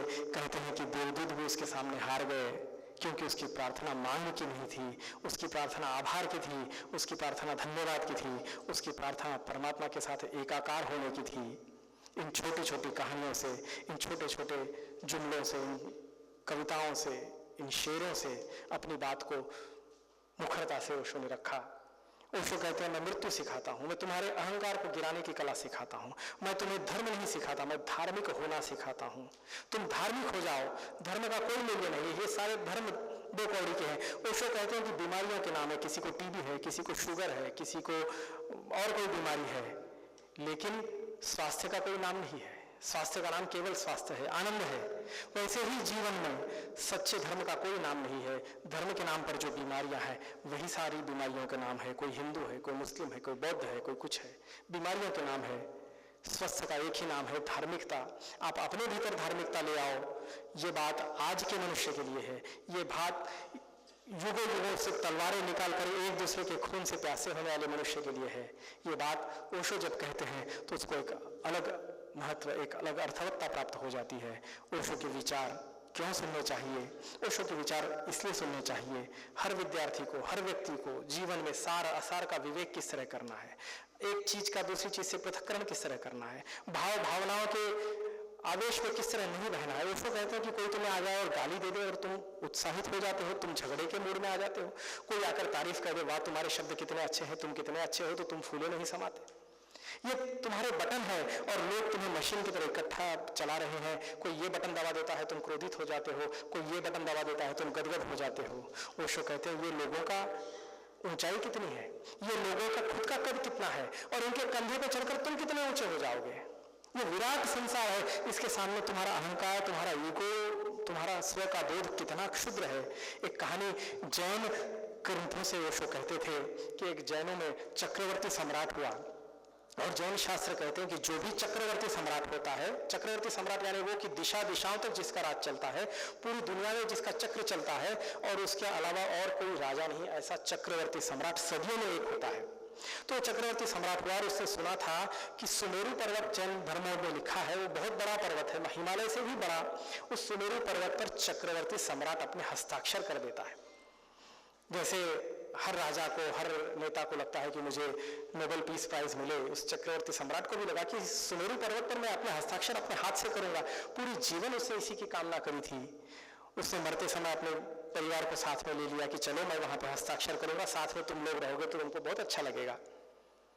परिवार भी साथ में लेकर के वहां जब पहुंचे तो द्वारपाल ने कहा कि यहाँ कोई नहीं आ सकता, केवल तुम अकेले जाओगे। उसका पूरा उत्साह चला गया। उसने कहा कि मैं सबको लेकर के आया कि देखो मैं सुमेरु पर्वत पर हस्ताक्षर करूंगा चक्रवर्ती सम्राट की तरह, वहां और कोई नाम नहीं होगा, मेरा नाम सदियों में एक बार लिखा जाएगा। लेकिन परिवार भी नहीं जा सकता, परिवार को उसने बाहर छोड़ दिया, भीतर अकेले गया। अकेले जाने के बाद जब देखता है सुमेरु पर्वत पर, तो द्वारपाल हंसा कि तुम हस्ताक्षर करने के लिए इतने दूर आए हो, तो बोला हंस क्यों रहे हो, जरा एक बार पर्वत तो देख लो। उस सुमेरु पर्वत पर चक्रवर्ती सम्राटों के हस्ताक्षर ही हस्ताक्षर थे, इसके हस्ताक्षर के लिए इतनी भी जगह शेष नहीं थी। वो पछताया, वो कहा कि इतने चक्रवर्ती सम्राट हो गए जिनके नामों से पूरा सुमेरु पर्वत भर गया और मेरे हस्ताक्षर के लिए कहाँ जगह है। यही हमारे जीवन का सार है, यही हमारे जीवन की शोकांतिका है कि हम पूरा जीवन कहीं समय पर हस्ताक्षर करने के लिए, कहीं किसी तख्ती पर नाम के लिए, कहीं किसी सम्मान समारोह में शाल लेने के लिए, पुष्पगुच्छ लेने के लिए जीवन खपा देते हैं। और ऐसे कितने ही लोगों के नाम आए और गए, उन्होंने पुराणों के नाम पहुंचे और अपना नाम लिखा, इसी तरह से इस चक्रवर्ती सम्राट ने भी पुराने नामों को पहुंचकर अपना नाम लिखना चाहा। इस संसार में तुम्हारा अस्तित्व केवल उस चक्रवर्ती सम्राट के जितना ही है, उससे भी कम है। लेकिन हम मनोबोझ हमारे मन पर लेकर के चलते हैं, बड़ा सारा ईगो, बड़ा सारा अहंकार कि हम कहीं के कुछ लग जाते हैं, इस प्रकार का भाव लेकर के चलते हैं। और ओशो कहता है कि तुम्हारा अहंकार ही तुम्हारी राह का रोड़ा बनता है, अहंकार को छोड़ना होगा। लेकिन जितनी सरलता से, जितनी सहजता से अपनी बात ओशो रखते हैं, अगर वो सीखने जैसी बात आप किसी समय में जीवन में सीखें तो मुझे लगता है जीवन के लिए बहुत फलदायी होगा। मैं अपने जीवन में सीए के समय में बहुत बार असफलताओं का सामना मैंने किया, अटेम्प्ट्स पे अटेम्प्ट्स लगते रहे। हर समय में मुझे जीवन में दो चीज़ों ने बहुत सहारा दिया, एक भगवद गीता और दूसरा ओशो के दर्शन ने। जब भी मन में ऐसा लगे कि असफलता का भाव आ रहा है, जब भी मन में लगे कि सफलता बहुत ऊपर जा रही है, दिमाग जब 7वें आसमान पर चढ़ जाता है, तो ओशो का एक विचार तुम्हें फिर से धरातल पर ले आता है। आज के युवक हम देखते हैं कि जो पढ़ लेते हैं, मेहनत कर लेते हैं, सब कर लेते हैं, लेकिन मन के कच्चे हैं, मन में उनके बल नहीं है, मन में उनके सहन शक्ति नहीं है, मन में उनके कोई भाव नहीं है। अगर उनके मन को फिर से एक बगिया की तरह खिलाना है तो मुझे लगता है आज के समय से अधिक ओशो की प्रासंगिकता कभी नहीं थी। ओशो अपने समय से पहले चले, ओशो ने वह देखा जो आज हम देख रहे हैं। ओशो के जीवन दर्शन की जो बात है, जो किमिया है, वो आज और अधिक आवश्यक हो गई है। आज का जो मनुष्य इतनी व्याधियों से ग्रस्त है, इतनी परेशानियों से पीड़ित है, उसे अगर कहीं सहजता, सरलता का तपोवन अगर मिल जाता है तो उस तपोवन का नाम है आचार्य रजनीश के विचार। और ये थोड़ा सा जो परिचय मैंने आपको ओशो का कराया है वो केवल इतना भर है कि एक निमंत्रण है, आप आए, ओशो के विचारों को पढ़ें। ओशो के विचार पढ़ने से अधिक आपके मन में घर करते हैं जब आप उनको सुनते हैं एकांत में, शांति में। अभी मैं यहाँ देख पा रहा हूँ कि जब मैं बोल रहा हूँ तो कुछ ओशो प्रेमियों की आंखें स्वयं बंद हो जाती हैं। जब इतने विचार आपके भीतर में आ जाते हैं, आपके एक सन्नाटा, एक शांति आपके जीवन में उतर जाती है, और वही ओशो की किमिया है, वही ओशो का सच्चा काम है। हम आज उसको जाने, उसको समझे, केवल कहीं कहाई सुनी सुनाई बातों पर नहीं चले। आज मेरी माता जी यहाँ पर आई है, मेरी धर्मपत्नी यहाँ पर आई है, और आप सभी के सामने मैं बताता हूँ कि ओशो कनून में भी मैं इनके साथ ही गया था। हमने वहाँ पर अलग अलग प्रकार के ध्यान किए। लोग कहते हैं कि कनून में तो हमने ये सुना वो सुना, लेकिन मैं गया हूँ। मेरे परिवार के हर सदस्य, मेरी छोटी बेटी से लेकर के मेरी माँ तक, सब हम वहाँ पर गए, हमने ध्यान किया, हमने वहाँ रहे। और उस, मैं कहता हूँ, वो रिचार्ज का पॉइंट है आपका। आप जीवन में जितना मैला, जितना थकान वहाँ पर महसूस करते हैं, वो सारी वहाँ उतर जाती है, और तरोताजा होकर के आप पुनश्च अपने जीवन के मैदान में आ जाते हैं। और यह रिचार्ज का पॉइंट या चार्जिंग पॉइंट, आप भी आए। जहाँ कहीं भी ध्यान हो रहा है, जहाँ कहीं भी ओशो की विधियों से ध्यान हो रहा है, आप करें, ओशो के विचारों को सुने। उनकी MP3s, उनके ऑडियोज अलग अलग यूट्यूब चैनल पर हैं, सोशल मीडिया पर है, उनके क्लिप्स 2-2 मिनट के वायरल भी होते हैं। आप उनको सुने, जीवन को देखने का एक नया नजरिया आपके पास मिलेगा। और मैं विश्वास के साथ कहता हूँ, जो मैंने पहले भी कहा था, जिसने अमृत चख लिया वो बाद में शरबत नहीं पीता। और एक बार आपने उन विचारों को सुन लिया तो आप वे नहीं रहेंगे जो आप अभी हैं। आप में इतना परिवर्तन हो जाएगा, आप स्वयं भी नहीं जान सकते। इन्हीं शब्दों के साथ मैं यहाँ रुकता हूँ। आपने बहुत प्रेम से, बहुत आनंद से मेरी इन बातों को सुना। जैसे घर वाले, घर में कोई छोटा बच्चा बोलता है, उसके तोतले बोल में आनंद लेते हैं, मेरे बाबू ने खाना खाया क्या, उस तरह से मेरे पुतलाते बोलों को आपने सुना। जो भी कुछ अच्छा था वो ओशो के चरणों में समर्पित करता हूँ। उसमें जो भी कुछ कमी रही होगी वो मेरे भीतर की कमी है, ऐसा मैं मानता हूँ।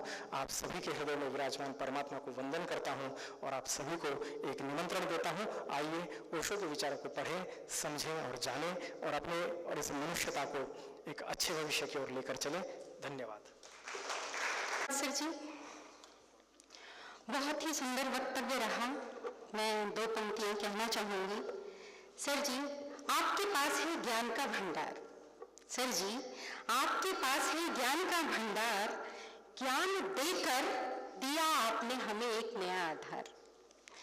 सर जी ने बहुत ही अत्यंत सूक्ष्मता से आचार्य रजनीश के व्यक्तित्व को प्रस्तुत किया।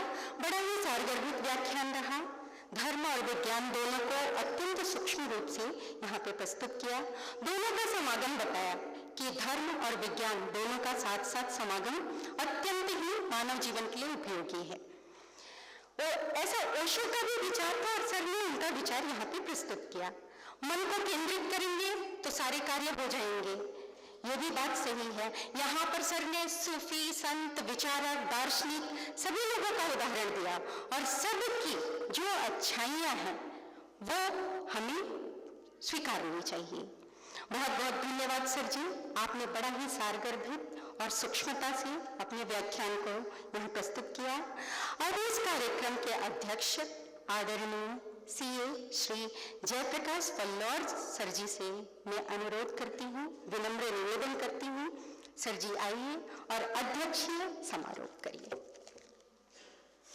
नांदेड़ एजुकेशन सोसाइटी के अध्यक्ष आदरणीय माजी खासदार वेंकटेश जी काब्दे सर, सेक्रेटरी, बहुत एक्टिव सेक्रेटरी मेरे मित्र प्रवीण पाटिल जी, उपाध्यक्ष सॉरी सेक्रेटरी मैम, आज का एक टॉपिक बहुत अजीब टॉपिक था कि ओशो के बारे में जितना कहना है उतना कम है। और जो विचार आज के वक्ता ने दिए हैं, मुझे ऐसा लगता है कि काफी कुछ डिस्कोर्स के मेन थीम इन्होंने अपने छोटे से भाषण के अंदर इनकॉर्पोरेट किया है। मेरा सबसे पहले मैं ओशो को एक मैंने डिस्कोर्स सुना था जिसमें रामकृष्ण परमहंस, विवेकानंद जी, स्वामी विवेकानंद बहुत विचित्र पर्सनालिटी थी, उदंड पर्सनालिटी थी, और वो एक दिन रामकृष्ण परमहंस के पास गए और जब रामकृष्ण परमहंस ने उनकी पर्सनालिटी देखी और उसके बाद उनको अष्टावक्र की गीता सुनाई, उस अष्टावक्र की गीता से जो उनके लाइफ में चेंजेस हुए, जो सत्य के ऊपर आधारित थी, वो मुझे बहुत प्रभावित की और मैंने एक प्रण लिया कि मैं अष्टावक्र सुनूंगा। प्रण लेना बहुत आसान था, लेकिन अष्टावक्र को पूरी गीता सुनने के लिए कम से कम 100 घंटे लगते हैं। यहाँ मैंने फिर वो होने के बाद में मैंने बॉम्बे में जहाँ जहाँ मुझे कुछ लिटरेचर मिलता गया मैं जमा करना चालू किया। यहाँ मेरे मित्र कुछ बैठे हैं जिनको मैंने खाली है ना लिटरेचर दिया है और उसको उन्होंने बहुत स्ट्रांगली फॉलो किया है। वो है आदरणीय सुरेश जी धूप, मेरे मेडिटेशन गुरु, सुनील भाई नेरलकर, राजेश जी भट्टमार जो मेरे सामने बैठे हैं, इन्होंने इसको इतना अच्छी तरह फॉलो किया है कि उसमें समा गए हैं वो लोग। मैंने तो मेडिटेशन के कोर्सेस हमारे गुरु सुरेश भाई धूप, इनके साथ में एक बार तुलसी कंफर्ट में हुआ था, एक दिन भर के 2 शिविर वो अटेंड किए थे और 7 दिन का एक शिविर मैं बोधन में अटेंड किया था। मेडिटेशन के 112 प्रकार जो आज हम अलग अलग तरीके से इन्होंने इन्वेंट किए हैं। बुद्ध ओशो ने ऑलमोस्ट 685 किताबें लिखी है और उनका मानना था कि जो भी किताबें लिखी है उन्होंने वापस पलट कर कभी नहीं पढ़ी। काफी अध्ययन था, हर लिटरेचर के ऊपर कुछ न कुछ उनका एक अपना तर्क था। उनका एक तर्क मेरे को बहुत अच्छा लगा था कि भाई लोग इस कलयुग में गीता को क्यों मानते हैं। तो उन्होंने ये तर्क दिया था, भाई अर्जुन एक साधारण मनुष्य, एक जो फैमिली वाला पर्सन है अर्जुन, वो भगवान श्री कृष्ण से जो प्रश्न पूछता है वो संस्कारिक वो जीवन के गृहस्थी वाला एक आदमी अगर भगवान से प्रश्न पूछता है और उसके आंसर देता है, भगवान के मुख से वो आंसर आते हैं, तो वो सामाजिक रूप से सब एरिया में एप्लीकेबल होते हैं। और ये तर्क मुझे बहुत बहुत पसंद आया कि ओशो ने इस तर्क को एनालाइज किया पूरी तरह। अष्टावक्र का आधा घंटे का जो कंपोनेंट है, अगर कोई सुनता है तो मेरे को लगता है मंत्र मुक्त हो जाएगा। आज के वक्ता ने बहुत सारे डिस्कोर्सेस जो ओशो के थे उसका बहुत ब्यूटीफुली एनालिसिस करके उसका निचोड़ लेके और संक्षिप्त में इतना अच्छा विवरण किया है जिसका कोई मैं उनका मैं कंग्रेचुलेट करता हूँ। यहाँ मुझे बुलाने का अवसर प्रवीण पाटिल ने भी दिया, मैं उनका भी धन्यवाद देता हूँ और अपने शब्द को विराम देता हूँ। धन्यवाद। मंच पे बैठे बैठे मैं जयप्रकाश जी से बात कर रहा था कि उनके पास ओशो की बहुत सारी सामग्री है, तो बोले मैं साइंस कॉलेज को डोनेट करने के लिए तैयार हूँ। वीडियोस, ऑडियोस, ये सब हम हमारी लाइब्रेरी में रखेंगे और हो सके अगर लोग जुड़ते हैं तो हर रविवार को 1 घंटा कम से कम वो हम देखेंगे, सुनेंगे, उसको हम नाम देंगे ओशो विचार मंडल। इस प्रकार से हम वो करेंगे। जिसको भी सम्मिलित होना हो सकते हैं, उनके पास बहुत बड़ी सामग्री है जो वो साइंस कॉलेज को देना चाहते हैं। मैं उनका शुक्रिया अदा करता हूँ। धन्यवाद। धन्यवाद सर जी। अब इस कार्यक्रम के अगले पड़ाव की तरफ हम चल रहे हैं, आभार प्रदर्शन। आभार प्रदर्शन के लिए मैं अपनी मातृतुल्य professor doctor Aruna Shukla ji madam को सादर निमंत्रित करती हूँ कि मैम यहाँ मंच पर आइए और आभार प्रदर्शन का कार्यभार ग्रहण करिए। मैडम, परम पूज्य स्वामी रामानंद तीर्थ संस्था के संस्थापक, नांदेड़ एजुकेशन सोसाइटी की 75वें अमृत महोत्सव समिति, इस अमृत महोत्सव समिति के अंतर्गत ज्ञानामृत व्याख्यान माला का जो पहला पुष्प पिरोया गया है, इस व्याख्यान माला प्रारंभ होने के पूर्व ज्ञान गंगा और ज्ञान गंगा में से ज्ञानामृत का निर्माण हुआ और ये 75वें वर्ष में ज्ञानामृत व्याख्यान माला का पहला पुष्प पिरोने के लिए सनदी लेखापाल परभणी से पधारे सीए अनूप जी शुक्ल, जिन्होंने यहाँ पर इस अमृत वाणी से यहाँ पर हमको रसपान कराया। आचार्य रजनीश के विचारों की प्रासंगिकता, बहुत बहुत धन्यवाद सर। इसके पश्चात कार्यक्रम के अध्यक्ष महोदय सीए जयप्रकाश जी फल्लोर जी, सम्माननीय सर, संस्था के अध्यक्ष संस्थापक वेस्टर्न इंडिया रीजनल काउंसिल शाखा नांदेड़ सर यहाँ पर उपस्थित हुए और उपस्थित होकर अध्यक्षीय समारोह किया। बहुत बहुत धन्यवाद ज्ञापित करती हूँ सर। और इस अमृत महोत्सव समिति का जो आयोजन यहाँ पर किया गया, माननीय खासदार डॉक्टर वेंकटेश जी काब्दे, जो हमारी संस्था के पितामह हैं, और उनकी प्रेरणा और मार्गदर्शन से हम सीखते हैं और अनेक कार्यक्रमों का आयोजन करने का प्रयास करते हैं। धन्यवाद सर। माननीय सीए डॉक्टर प्रवीण पाटिल जी, जिन्होंने ज्ञानामृत व्याख्यान माला का आयोजन के लिए सूचित किया, कार्याध्यक्ष के रूप में बहुत सुंदर पुष्प पिरोने हेतु यहाँ पर ये जो पहला कार्यक्रम साइंस महाविद्यालय को दिया गया, हम संस्था को और संस्था की ओर से बहुत बहुत धन्यवाद ज्ञापित करते हैं। माननीय प्राध्यापक श्यामल पत्ती जी, सचिव अमृत महोत्सव समिति, संस्था के अंतर्गत हर कार्य करने के लिए हमारी मां समान हमारे श्यामल जी पत्ती मैडम हमें प्रेरित करते हैं। बहुत बहुत धन्यवाद। माननीय प्रफुल्ल अग्रवाल जी, कोषाध्यक्ष अमृत महोत्सव समिति, धन्यवाद।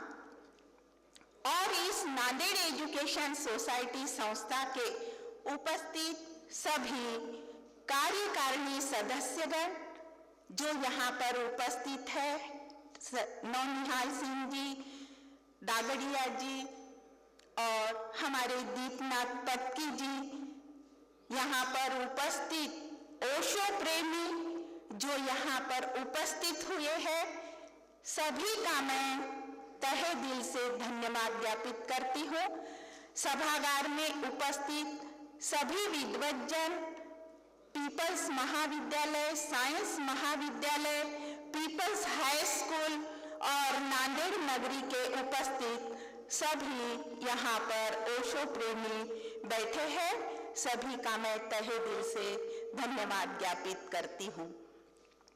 और इस कार्यक्रम को सफल बनाने में हमारे आज के प्रमुख वक्तागण जो यहाँ पर उपस्थित हुए, प्रमुख वक्ता के रूप में उनके परिवारजन भी यहाँ पर उपस्थित हुए हैं, जो हमारी भाभी माँ यहाँ पर उपस्थित है, परिवारजन उपस्थित है और शिक्षकेतर कर्मचारी वर्ग तथा यहाँ पर जिन जिन ने ये कार्यक्रम को सफल बनाने में प्रत्यक्ष अप्रत्यक्ष रीति से सहयोग दिया है, सभी का मैं तहे दिल से हार्दिक आभार व्यक्त करती हूँ। विशेष आभार हमारे महाविद्यालय के प्राचार्य जी प्रोफेसर डॉक्टर MP शिंदे जी, अथक परिश्रम करके यहाँ पर कार्यक्रम सफल बनाने में, आयोजन में जो योगदान दिया है, सर का भी मैं बहुत बहुत संस्था की ओर से हार्दिक आभार व्यक्त करती हूँ। धन्यवाद।